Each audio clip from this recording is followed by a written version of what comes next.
We're taught by society, culture, and even movies that confidence should be loud, that if you believe in yourself, people should be able to hear it. And a lot of us grew up absorbing that idea without ever questioning it. But in reality, the people who are taken most seriously are usually the calmest ones in the room. They don't rush, they don't over-explain, they don't perform confidence. And once you notice it, you can't unsee it. Loud confidence gets attention. Calm confidence gets authority. And those two things are not the same. Calm confidence works because it signals something very specific, both internally and socially, that loud confidence often can't. So let's break it down. Reason number 1, calm signals certainty. When someone is calm, their nervous system isn't broadcasting urgency, and we subconsciously read urgency as uncertainty. We've all seen it. When people feel unsure, they tend to fill space. They add qualifiers, they soften statements before anyone has even challenged them. Calm people don't do that, not because they're trying to look confident, but because they're not internally scrambling for reassurance. And whether we realize it or not, we feel the difference.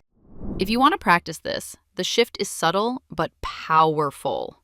Finish your sentences. Remove the extra explanations you add just in case. Let your words land without immediately cushioning them. That silence afterward isn't awkward. It's authority settling in. Reason number 2, volume is often compensation. This can be uncomfortable to admit, but it's true. Loud confidence is frequently trying to override doubt. That doesn't make someone bad or insecure. It just means the brain is sometimes trying to convince itself as much as it's trying to convince everyone else. And people pick up on that. When intensity doesn't match the moment, the message weakens. We've all been in situations where someone is yelling, spiraling, or emotionally exploding.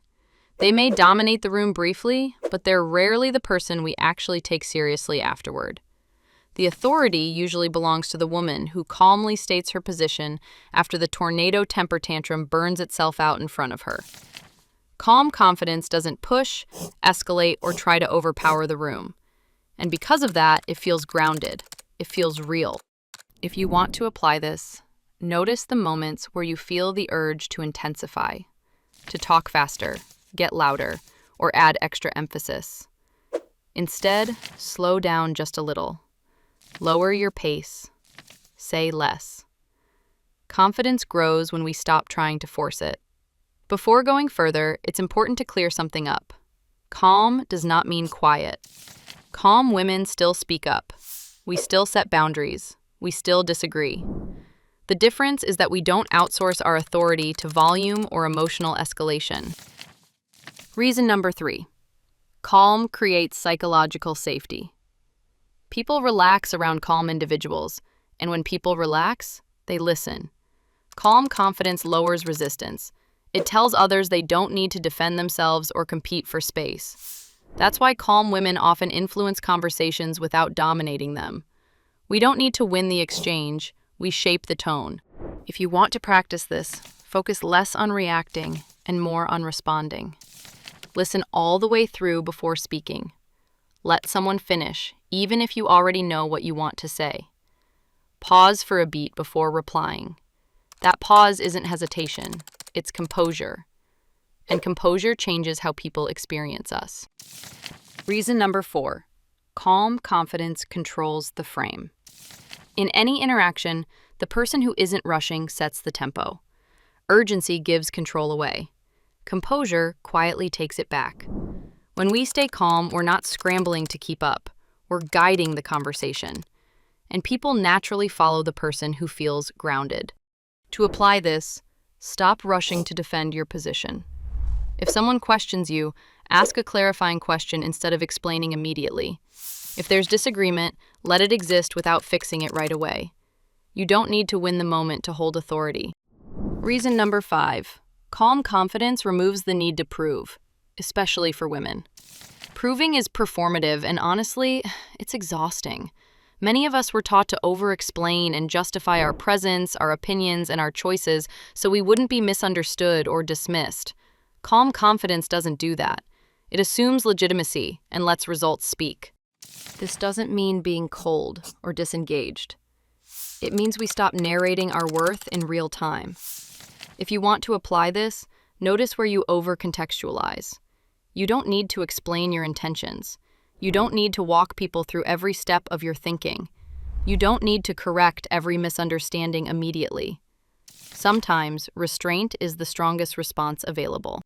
And finally, reason number 6. Quiet power is built internally. Calm confidence isn't a communication trick. It's a byproduct. It comes from clarity about what you think, what you value, and what actually deserves your energy. When we trust our judgment, our behavior naturally settles. We stop reacting to everything. We stop needing validation. We stop performing confidence and start inhabiting it.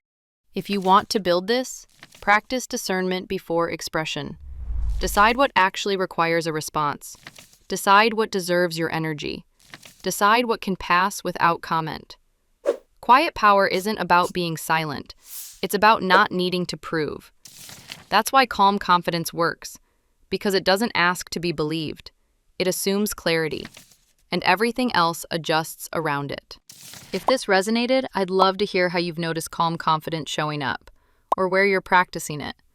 The comments are a thoughtful place to share and to connect with others thinking about the same things.